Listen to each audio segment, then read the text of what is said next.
Hallo aus der Mitte Schleswig-Holsteins. Ich bin Annalena Duberschütz und heute zeigen wir dir beim Demo-Doppel nochmal Ideen zur Produktreihenkollektion Das Beste im Leben von Stampin' Up. Das Thema ist Rahmen und ich interpretiere das etwas großzügiger, denn ich zeige dir eine Schachtel mit Schüttelfenster. Das hier ist sozusagen mein Rahmen. Am Ende meines Videos verlinke ich dir die Idee von Angela. Guck sie dir auf jeden Fall auch an. Die hat immer eine schöne Idee dafür, sowas. Und alle Ideen vom Demo-Doppel findest du in der Beschreibung. Dort habe ich den Link hinterlegt. Ja, das Set ist ziemlich toll. Es gibt schöne Stempel, es gibt Stanzformen, es gibt Accessoires, Band. Das habe ich hier nochmal in groß nochmal schön verwendet. 2 Streifen und unheimlich viel Papier. Das zeige ich dir jetzt hier nochmal an meinem letzten Projekt. Das findest du hier, das Video dazu. Da habe ich mir einmal die gesamte Bandbreite vom Designerpapier für dieses One-Sheet-Mini-Album verwendet. Also ganz tolles Papier, unheimlich schön bunt, gefällt mir richtig, richtig gut und kann man sich richtig dran austoben. Ja, aber heute wollen wir ja die Schachteln machen. Also das hier alles wieder zugeklappt. Und zwar, du siehst, ich habe hier 3 Schachteln. Und die sind unterschiedlich hoch. Wir basteln heute zusammen die mittlere, aber ich gebe dir in der Beschreibung auch die Maße für die große und die kleine. Der Deckel ist immer gleich, es ist nur die Höhe, die unterschiedlich ist. Das finde ich eigentlich ganz schön, wenn man mal so mehrere Geschenke braucht, dass man so höhenmäßig was bauen kann. Ah, genau. So. Genau, das hier ist einfach so eine kleine Schachtel. Die habe ich jetzt einfach mit dem Band zugemacht. Die hat gar nichts dergleichen. Einfach Schachtel von innen. Oben bester Tag, die hat zum Geburtstag. Und die hier, ausgestanzt Beste, gestempelt Wünsche. Das sieht man, wenn ich das hier so ein bisschen schüttel. So, und das ist dann noch eine Explosionsbox. Das sind nämlich beste Wünsche zum Geburtstag. Das kann man auch daraus machen. Und dazu finde ich diesen Schüttelrahmen hier oben richtig, richtig schön. So. Und da habe ich auch, hier muss ich mal sagen, noch von meinem letzten Projekt Sachen verwertet. Das sieht man so gar nicht, das Herz, so nur wenn man von oben guckt. Aber ich mag die Struktur hier vorne unheimlich gerne. Aber das stellen wir hier mal beiseite. Und das Beste hier oben drauf hat mir so gut gefallen, weil sich das so schön kombinieren lässt. Beste Wünsche, beste Freundin der Welt oder ja, beste Wünsche zum Geburtstag. Da kann man also wirklich eine ganze Menge mitmachen. So, die stellen wir jetzt alle mal beiseite. Du brauchst für dieses Projekt einmal Farbkarton in 18 x 18 cm. Ein Stück Farbkarton in 11,2 x 11,2 cm, 4 Stück Designerpapier in 5,1 x 6,6, 5,1 ist dabei die Höhe, und 4 Stück Designerpapier in 1,6 x 6,8. Das ist ein bisschen länger, weil der Deckel auch ein bisschen breiter ist. Und dann nochmal ein Stück Farbkarton und ein Stück Fensterfolie für hier oben in jeweils 6,8 x 6,8 cm.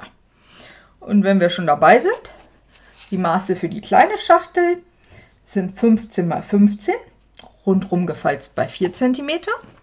Und für die große Schachtel sind das 21 x 21 cm Farbkarton, rundrum bei 7 cm gefälzt. So, die mittlere Schachtel. 18 x 18 cm. Und dann rundum gefalzt bei 5,5 cm. Ich habe das hier an meinem schon mal gemacht. Möchte ich mal behaupten. Und jetzt, wenn ich mir das so angucke, sieht das ziemlich schief aus. Wir prüfen das lieber nochmal nach. So, 5,5. Hier habe ich mir schon versehentlich beim Vorbereiten 2 Falzlinien gezogen.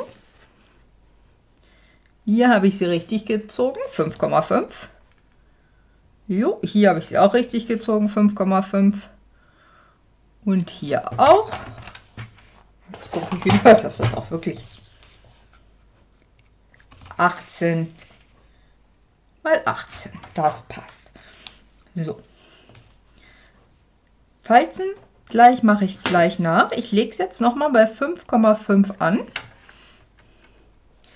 und schneide von der Querfalzlinie einmal nach unten. Und dann drehe ich es um 90 Grad und mache das an allen 4 Seiten, so dass das wie so ein Windrad eingeschnitten ist. Normalerweise würde ich, wenn ich meine Schachtel falte, 2 Seiten gegenüberliegend nehmen und einfach umklappen. Hier möchte ich aber die etwas höhere Stabilität haben und jede Seite damit versehen. Also, ich zeige das einfach mal. So, einmal gefalzt.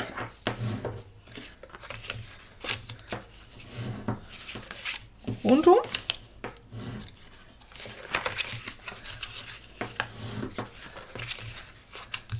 Das Schöne an dem Designerpapier finde ich auch, dass da so unglaublich viele Farben drin sind.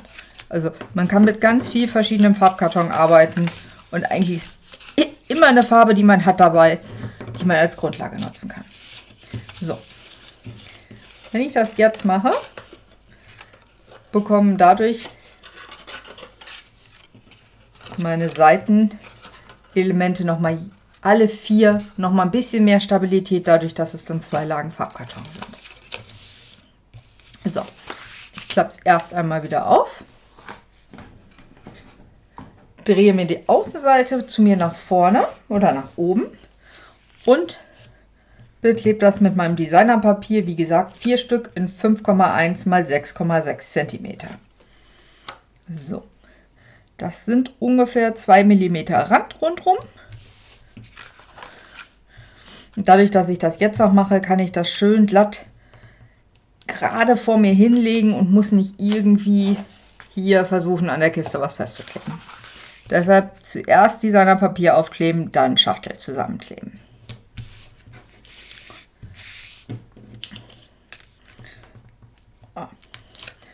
Ich habe auch wirklich meine Boxen überall unterschiedliche Muster verwendet. Hier habe ich die Punkte, diese Flecken genommen, hier die Punkte, hier Streifen, jetzt die Karos.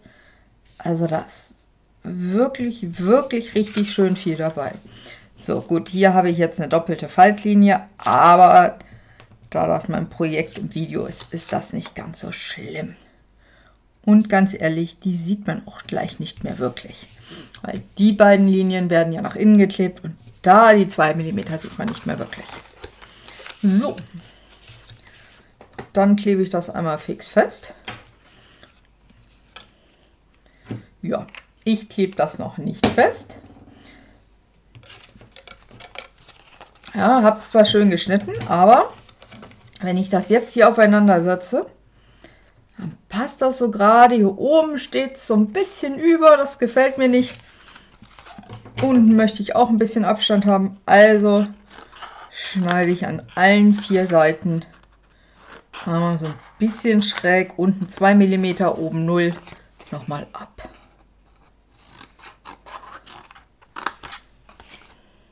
Das ist eigentlich was ich immer mache, aber heute vergessen, aber das Gute ist, jetzt geht es ja schnell.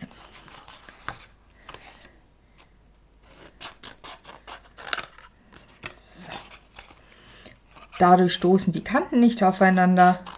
Man kann das wirklich schön innen drin verstecken, ohne dass es irgendwie oben übersteht über dem Boxrand. So. Ein neuer Versuch. Flüssigkleber. Flüssigkleber nehme ich deshalb, damit man es noch so ein bisschen schieben kann. Ich gucke, dass diese Kante und diese Kante aufeinander liegen. An den anderen kann ich mich ja nicht mehr orientieren, an der hier oben, weil ich die ja gerade ein bisschen eingeschnitten habe. Aber die Kanten kann ich hervorragend aufeinander setzen. Ordentlich festdrücken hier. Und dann die nächste Seite. brauche auch gar nicht so viel Flüssigkleber dran. Wieder gucken, Kante auf Kante und ein bisschen festdrücken, damit der Kleber anzieht. So, jetzt würde ich eigentlich diese Seite machen. Ich mache aber erst einmal auf die vierte Seite sozusagen meinen Kleber drauf, damit ich die gleich schon mit nach innen stecken kann. Hebe das Ganze ein bisschen hoch, damit es mir nicht an der Tischkante festklebt. Hier nochmal und mache die letzten beiden Seiten sozusagen parallel. Das klecke ich ein, das schiebe ich hoch. Und dann gucke ich mir erst die eine Seite an, drücke das ordentlich fest, gucke, dass es schön Kante auf Kante hier ist. Und das ist hier noch so ein bisschen wabbelig, das ist okay. Wenn ich jetzt irgendwie doppelseitigen Kleber genommen hätte, Klebeband, dann hätte es sein können, dass es sich schräg irgendwie festgesetzt hätte und festklebt. So ist das mit dem Flüssigkleber ein bisschen schöner. So, das ist jetzt auch schon schön stabil. Das ist auch schon die Box. Die Schachtel von unten sozusagen. Ne? Hier muss ich es noch ein bisschen nachdrücken, da steht es ein bisschen ab. So, dann der Deckel. 11,2 mal 11,2 und rundum gefalzt bei 2 cm. Das habe ich auch schon gemacht.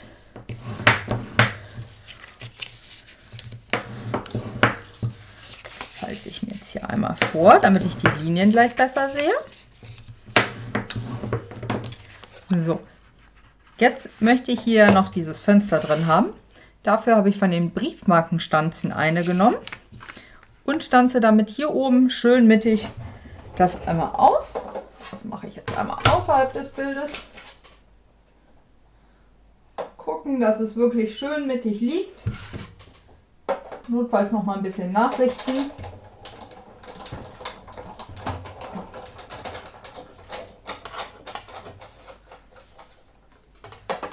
So. Und dann habe ich das hier ausgestanzt. Das Teil noch nicht wegwerfen, das brauchen wir gleich noch mal. Dann schneide ich hier jetzt auch schon einmal ein. Diesmal auch direkt mit Flügelchen. Und zwar auch so windmühlenförmig.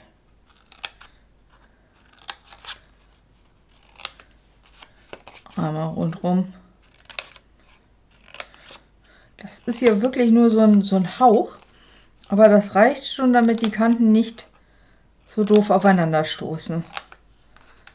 So, jetzt allerdings noch nicht kleben. Einmal umdrehen, das ist die Innenseite jetzt.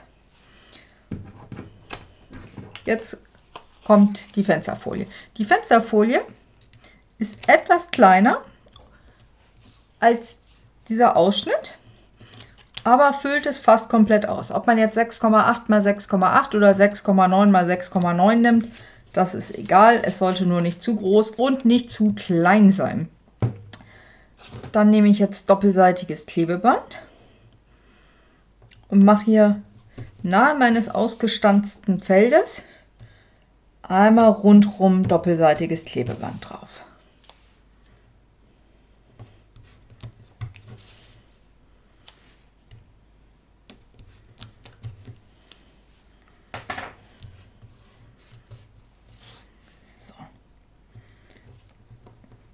Und dann kann ich auch schon die Fensterfolie festkleben. Gucken, dass sie schön sauber ist. Notfalls noch mal mit dem Tuch drüber wischen. Zum antistatischen, damit das nicht so wie hier alles oben am Deckel klebt.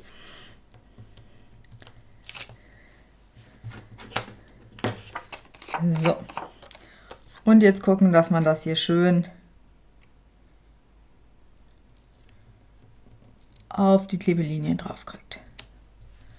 So, einmal rundherum ordentlich festdrücken. Das legen wir einmal beiseite.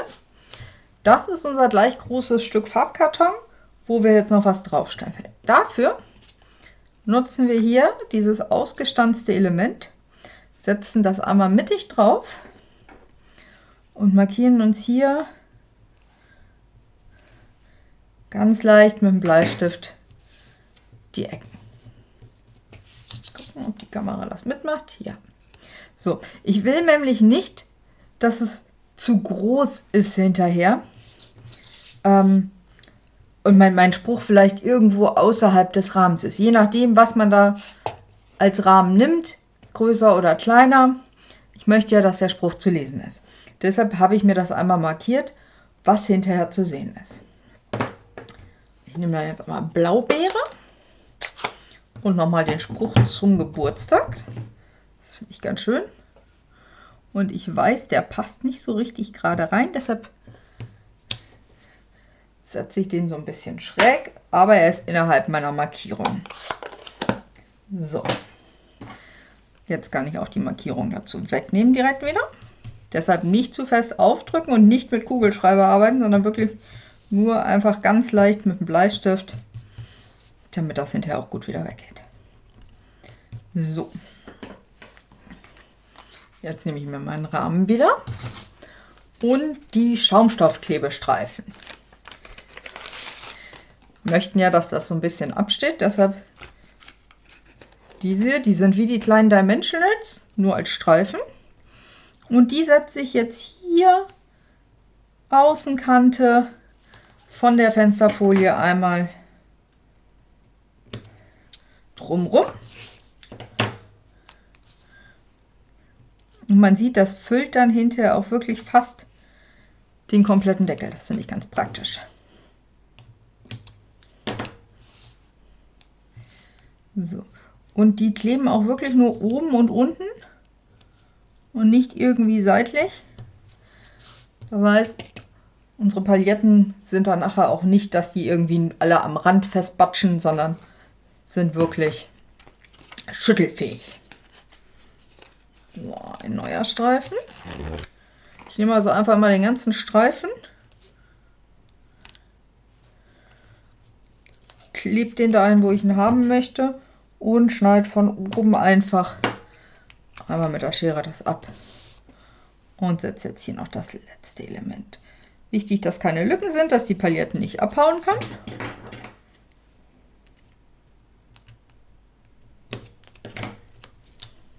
So, das ist jetzt ein bisschen, aber da sollten sie nicht rauskommen. Den Rest klebe ich mir hier wieder drauf fest. Und kann den dann beim nächsten Mal wieder verwenden. Also Schaumstoffklebestreifen finde ich auch ziemlich praktisch, wenn man so größere Elemente hochstehen haben möchte. Da sind sie einfach besser als die Dimensionals. So, ordentlich festdrücken. Und jetzt kommen die Pailletten. Ich habe hier so ein paar ältere. Ich habe keine aktuellen. Aber da kann man einfach nehmen, was man hat. Diese hier sind schön bunt. Die passen hervorragend hierzu. Ich habe sie auch schon, als ich die ersten Elemente gebastelt habe, überall danach in meinem Zimmer gefunden. Aber die meisten sind hier drin gelandet. So, in den Deckel. Dann die Klebefolie abnehmen hier.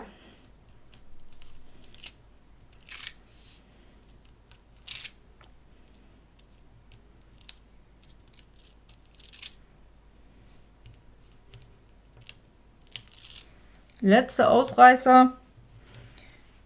Wieder innen drin rein. Gucken, dass sie hier nochmal wirklich vom Rand wegkommen und nicht versuchen, sich nochmal irgendwo festzukleben. Und dann, ganz wichtig, verkehrt herum aufkleben. Wir wollen es ja sehen auf der anderen Seite. Und dann wirklich schön hier passgenau. Deshalb ist auch ganz wichtig, dass Fensterfolie und Farbkarton gleich groß sind, damit das hier einmal rundherum gut schließt. Ordentlich festdrücken. Und das Schüttelfenster, der Rahmen ist fertig. Fast, wir wollen ihn noch schnell zusammenkleben. So, einmal wieder der Flüssigkleber. Hier, da ist doch wieder eine draußen geblieben, ne? Na. So, und auch hier wieder die beiden Kanten aufeinander setzen hier. Schön festdrücken. Die nächste Kante.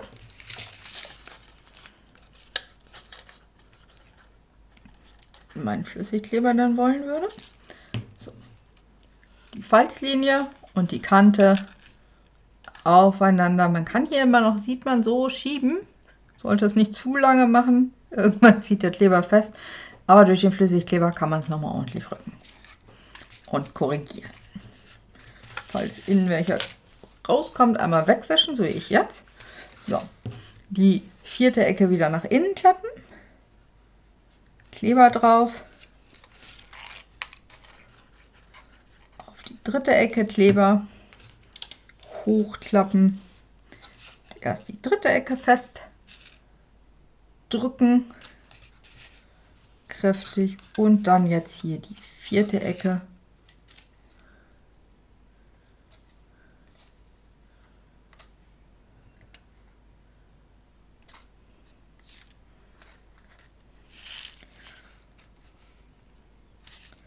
So, man sieht von innen, dadurch, dass das fast gleich groß ist wie die Grundform vom Deckel, ist das gar nicht, also ich finde es ganz hübsch, muss ich sagen. Das sieht nicht so aus, als ob man da irgendwas nachträglich reingesetzt hat, sondern es sieht so aus, als ob das so sein müsste. Und das muss es ja auch. So, ja.